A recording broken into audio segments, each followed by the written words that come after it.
বন্ধুরা দেখুন, আমাদের বাগানে এরকম এরকম কফি দেখেছেন, এরকম গোলাপি কালারের কফি, বেগুনি কালারের কফি এইরকম আমরা ছাদ বাগানে লাগিয়েছি। এই দেখুন বস্তার মধ্যে, এই যে বস্তার মধ্যে লাগিয়েছি। আমার এই ছাদ বাগানে সবজি লাগিয়ে আমি আমার গোপালজির সেবা দিই। এই রকম ধরনের কফি হয়েছে, এই যে এরকম। আর এই লঙ্কা গাছ লাগিয়ে দিয়েছি, এই কফি তোলা হয়ে গেছে, লঙ্কা গাছ লাগিয়ে দিয়েছি। এই যে কফি, এই একটা কফি, এই যে গোলাপি কফি এরকম লাগিয়ে দিয়েছি। এইটা আমার পুরো কফি বাগান, এই রুমটা পুরোটা কফি বাগান করেছি।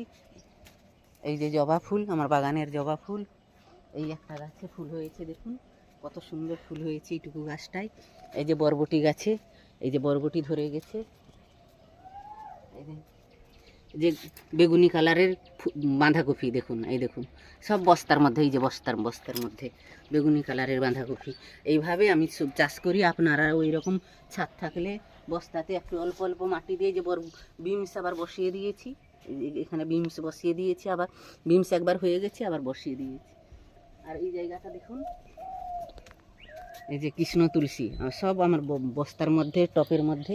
আর এত বিমস হয়েছে দেখুন, কত বিমস ঝুলেছে। এই নিয়ে আমার এই ছাদ বাগানের সবজি নিয়ে আমি গোপালজির সেবা রোজের দিই, ভোগ লাগি করি গোপালজিকে।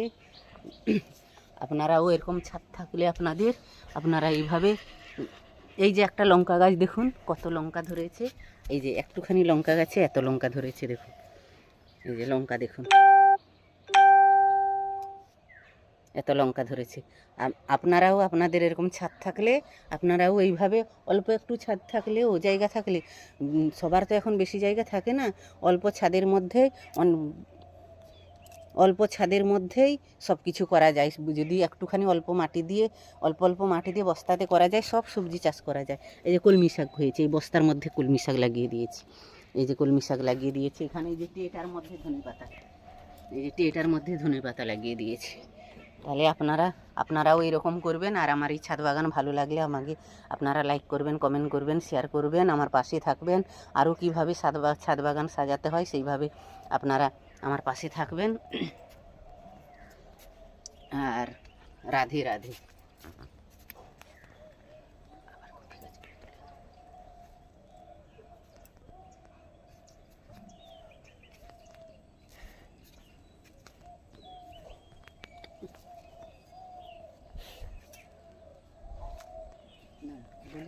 এইটা এই লাউ গাছ, চলে